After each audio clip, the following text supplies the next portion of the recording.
In this video, I'm going to show you how to lock your Facebook profile on Android. So the first thing you want to do is you want to go to the top left and select on your profile icon just like so.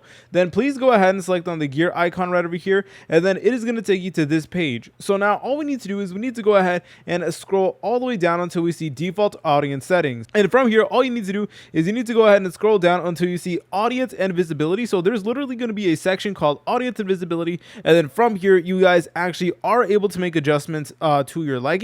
For example, where it says how people can find and contact you, you guys could change it so like only your close friends can go ahead and find you and contact you, and this is effectively going to block your Facebook profile. And over here in profile details, it will also allow you to change stuff as well, which is incredibly useful. And if you do see an option that says profile locking, then all you want to do is you want to go ahead and select on that, and then from there you should be able to go ahead and lock your profile. But if you're not able to see that, do not worry, because what you could do is just go ahead and make changes to the settings. If you guys found this video helpful, make sure to leave a like and subscribe. I'll see you in the next tutorial.